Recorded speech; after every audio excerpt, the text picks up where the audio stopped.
That's why I became a teacher. Because honestly, one good teacher can save a kid's life. Hello, everyone. Welcome to the Accelerate Your Performance podcast. I'm your host, Dr. Janet Pilcher, founder and president of Studer Education. I'm so glad you're here today. In celebration of the release of my new book with Quint Studer, The Extraordinary Gift Our Teachers, I wanted to do something special to recognize the incredible impact educators have on all of our lives. Last week, Quinn and I engaged in a conversation on a video cast talking about why we wrote the book. And a couple of weeks ago, I shared my own story about Mrs. Coleman, a teacher who made a lasting difference in my life. That same story is also featured in the book. I continue to be amazed by the stories we continue to hear after people have read the book. As the school year begins, I can't think of a better way to appreciate teachers than to share some of the stories that I'm hearing. One story leads to another until we hear millions of them. And that's the awesome impact that teachers have on people's lives. And while the stories you'll hear today aren't in the book, they're our way of celebrating the profound impact teachers have on all of us. These two stories are told by two of our Studer Education team members after they read the book. It supports why they are so committed to the work with educators and leaders we partner with every day. And I know you'll be as moved as I am by the stories that they tell. So our first story is shared by Tiffany Latshaw, a coach associate here at Studer Education. Listen along as she shares about the teacher who changed her life in the midst of a challenging time and eventually inspired her to become a teacher. Hi, my name is Tiffany Latshaw, and I am a coach associate at Studer Education. I've worked here for 3 years, and here's my story. I come from a long line of educators. Teaching, you could say, is in my blood, but the path that led me to it wasn't smooth, and honestly, I wouldn't wish it upon any other child. I grew up in California with my mom and my little brother. My mom was always a heavy addict for honestly as long as I can remember. I don't ever remember having a stocked fridge. There were no weekly grocery trips to stock up. We had no routine. I didn't even have clothes that fit or clean clothes at all. And school, I was never made to go. Truly, it was optional and forgotten. It was so optional that like I don't even have those early memories of activities in classrooms or playing out on the playground or lifelong friends. By third grade, it became really clear that my mom could not take care of my brother, nor I anymore. We were left home for days at a time. It honestly just wasn't safe anymore. And eventually, we were all split up. So my brother went to go live with his dad, and I was sent to Florida to live with my dad. And the plan was just that our mom was going to get back on her feet and we would shortly return and be a happy family again. But that never happened. So there I was, this lost kid starting the second half of third grade at a new school in a new city. It was Inslee Elementary School in Pensacola, Florida. And as expected, I was angry, confused. I missed my mom and I missed my brother. I was acting out. I got referrals and I was labeled a problem student. I could feel that my teacher did not like me. I was a disruption to her class, and she made sure that I knew it. That year was, of course, less than stellar, but then came fourth grade, and everything changed for me. It didn't all change at once. My dad was also a very heavy addict, and living with him quickly became a nightmare. So, just before fourth grade started, I moved in with my grandparents, and that's where I finally found stability. It was the first time in my life I had a bedtime, first time I had a routine. To be honest, it was the first time I even had a bedroom of my own. I had clothes that fit, and we ate dinner together every night, all of this should have been amazing, right? And to be honest, in many ways it was, but I didn't know how to be in that kind of environment. And to be frank, I didn't know how to trust that it would last. But then came Mr. Harry Tripp. He was my fourth grade teacher, and he changed everything for me. He saw me, who I was, not the referrals, not the disruption, not the angry kid that didn't know how to sit still. He just saw me. And most importantly, he believed in me when I didn't even know how to believe in myself. And he wouldn't let me give up. When I acted out, he didn't punish me and push me away. He didn't embarrass me in front of my class. He pulled me aside and spoke to me with kindness and respect and would ask me what's really going on.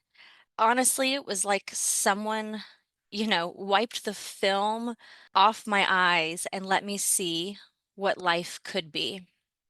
For the first time, Mr. Tripp showed me what it felt like to be liked by a teacher and to be encouraged by a teacher.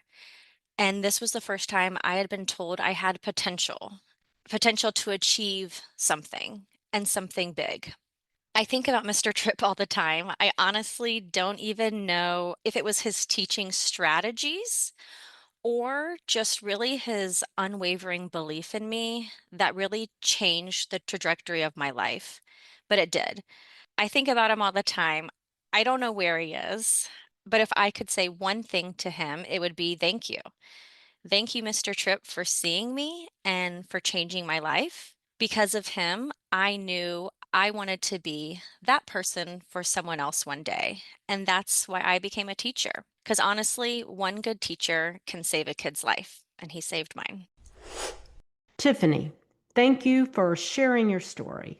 Mr. Tripp's care for you is a powerful testament to the fact that, as you said, one good teacher can truly save a kid's life. Tiffany's story shares a common thread with our next story from Casey Blahoviak, our Vice President for Leader Coaching.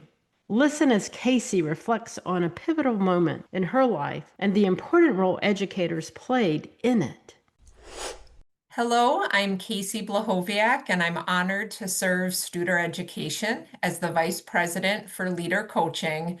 And I'm thrilled to be with you today, sharing a story of how I was impacted by a tremendous teacher and elementary school principal in a pretty traumatic time in my family's life. We were living in Sioux Falls, South Dakota, and had recently moved there, hadn't yet created really strong bonds in the community. But my mom and I felt really, really comfortable and welcomed by the school, by the principal, Mrs. B, by my fourth grade teacher, Mrs. Sudbeck, and just instantly felt this wraparound of safety and being seen. And pretty quickly after moving to Sioux Falls and starting at a new school, my family experienced a pretty significant situation with very little options of places to go. I remember my mother putting me in the car and the two of us were driving around, and it was after school. I had already been dropped off on the bus, and she looked over at me and said, "We're going to the school." And here the two of us were. We showed up at the front door of the school. It was very clearly the end of the school day. And knowing what I know now, I'm sure the office staff and the building principal and the teachers were certainly ready to make their way home after a very long day. But they took one look at my mother and I and ushered us into the school. And I remember just being just wrapped in their warmth and safety and that everything was going to be okay. And I've thought back on that situation so many times in my life and realized what an important role those individuals played in my life. And I knew that school was much more than a place to help me learn academics and to feel confident in that way. But really should be a place where all students, all parents and caregivers can feel like they can go if they need support. Casey's experience reinforces the idea that an educator's care and concern can create a profound sense of security for students. Hers is a heartfelt example of how a school community, through the actions of a few dedicated people, can offer a safe haven and a foundation of support when it's needed the most. And thank you, Casey, for reminding us that schools are much more than just a place for academics. They're a vital community resource where students and families can find help and hope. What's so striking about both of these stories is the common thread that runs through them: the power of being seen. For both Tiffany and Casey, a teacher or school leader didn't just see them as a student in a classroom. They saw a child in need of kindness, respect, and a safe place to land. It was that simple act of truly seeing them that created a solid sense of security. These stories underscore the far-reaching impact of teachers, their ability to connect, inspire, and create a lasting positive impact on a child's life that they carry with them long into adulthood. Thank you, Casey and Tiffany, for shining a light on the power of one good educator. As we go into this next week, let us not forget the incredible power we have to make a difference in the lives of those we serve. Let's commit to seeing people for their unique struggles and strengths, showing them that they belong, that they matter. And be sure to tune in next week for part 2, where we'll hear from a couple more people on our team sharing their gratitude for the teachers who changed their lives. Until then, reflect on your story. What teacher made a meaningful difference in your life? How did that influence who you are today? Also, when you see a teacher doing something special, thank them. Show your gratitude for the extraordinary work that they do. Thank you for tuning in to this episode of the Accelerate Your Performance podcast. I look forward to seeing you next time as we continue to honor the educators who have shaped our lives. Have a great week, everyone.